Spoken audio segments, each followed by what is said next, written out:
we fix this, Charles. Tell me what to do. I don't know what to do. Look at me. Focus on my voice. I'm not giving up on Eugene. Stop. All right, welcome to Fan Talk. This is Simon and Dave here with our Fan Talk 10. We're going to be covering the best movies from our viewpoint of 2019. That's right. So let's just pick our top 10 films. Let's start off with number 10 pick, Star Wars. Yeah, Rise of Skywalker. It has some great things about the movie. Upsets a lot of fans. Has some controversy, but it has some things that we all love. We get to see the Kylo Ren end story there. We get to see Rey come into her own. And it's a fun movie, and let's just be honest, this wrapped up a genre for everybody. Whether you like it or hate it, this is the end of the Skywalker tale. And we got our whole series all wrapped up in this film, and that's monumental. So that's that. Okay, moving on to number 9, Knives Out. Kind of a surprise hit from everyone's favorite director, Rian Johnson. Which is funny that this movie comes right after our next movie, but yeah, actually, once again, not a bad director, a really fun film if you like these kinds of films. Definitely a lot of fun. The actors in it were phenomenal. It's been a while since we've had a good whodunit. Yeah, and it was just a lot of fun and a lot of buzz from this film. If you haven't seen it, you need to go watch it. Okay. Number 8, It's a Beautiful Day in the Neighborhood. A wonderful day in neighborhood. Oh, Mr. Rogers and Tom Hanks. What could you ask for more? I mean, honestly, when I saw this movie, now I'm always going to think of Tom Hanks as Mr. Rogers. I'm just going to call him Mr. Rogers. He melts into the role. Yeah, and again, this is like one of those movies that it's going to do huge at the end of the year. Oh, it's going to age well, I think. This will be one people come back to. It'll be on TV and cable for decades. Yeah, and it's a great film. If you haven't seen it, again, go watch it. Number 7, Rocket Man! Rocket Man! That is a great film, though. Yeah, with all the latest musical biops out, this has been a great one. Elton John's still a living legend. Oh, and, yeah. You just can't go wrong with his music. And this is a great film, too, because this is somebody who I didn't really know as much about. I don't think a lot of people really knew as much about this man. And his story was really well told. It was fantastic. It was also left you on an up note where some of these movies end with like this really negative down, like, oh, he dies. No. He's still here. He's still here. It ends on a happy note. It's a good film. It'll be around for decades. We'll be watching this one for a long time. Number 6, Spider-Man Far From Home. Spider-Man Far From Home, in my opinion, still the best Spider-Man movie made to date, in my personal opinion.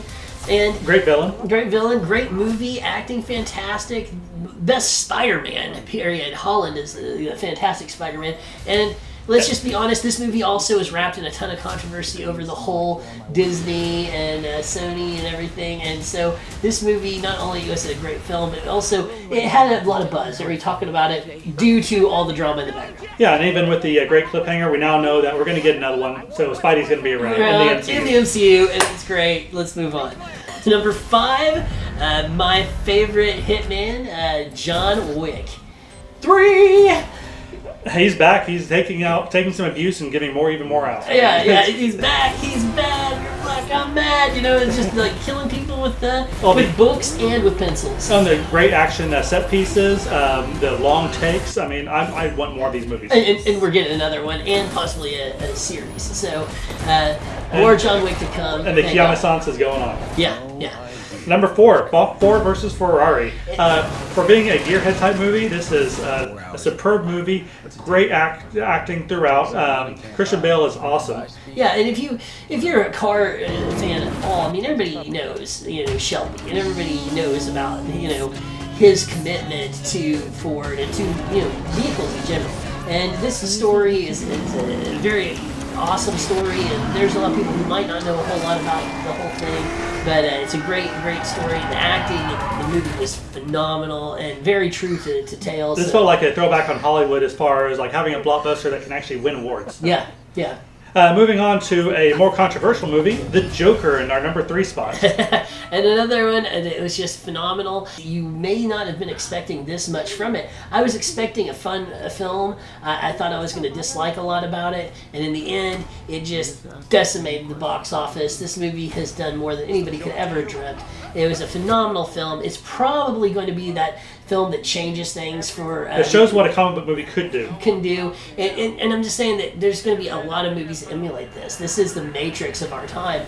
It's going to be a film that people are going to try and emulate it, and it will maybe be successful or not. But this movie standalone is fantastic. And as far as like technical, the acting fantastic, the set design, the filmography. I mean, it all just worked well. Yeah, there wasn't anything that you could really beat this film up about. Except for the fact it's not number 2, which is probably one of the best made movies on our list, even topping the previous ones. Once Upon a Time in Hollywood. Yeah, which Tarantino's latest, and his best work to date, in my opinion. Again, great acting by Brad Pitt, Margot Robbie, Leonardo DiCaprio. I mean, this shows that star power still counts for something. Oh yeah, and the fact is, it's not just the star power. I mean, the writing was fantastic. I mean, Quentin Tarantino outdid himself. The filmography was fantastic. They captured the essence of those time periods. They made a very believable tale and a fun tale. They rewrote a piece of history in a way that everybody wishes it would have gone. Exactly. I mean, there's so many good things about this movie. You can't say enough of it, and there really is nothing to beat up about it. Most movies you can nitpick something. I had a hard time finding anything negative about this. I'm just going to lead this on 2 words: flamethrower. Woo! Which brings us to our number one pick for the year, Endgame. Absolutely. The grand conclusion to the epic Marvel Cinematic Universe, the Infinity Saga. Yeah. They earned this movie. They earned this movie. The end of an era. Yeah. Movie history. I mean, there's just, once again, just going on, this has never been done before, and in my opinion, maybe never will be emulated again.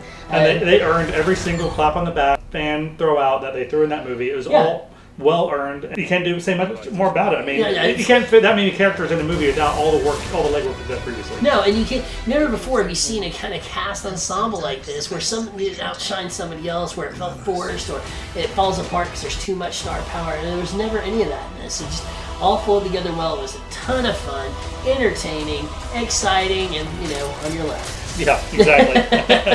Well, let's finish off a couple honorable mentions. We each have one. Dave, what was yours? I would go with mine being Frozen 2. This is a huge movie. Of course, all the kids love it. The music was very well done. An excellent sequel. Didn't make the top 10 because we only picked so many.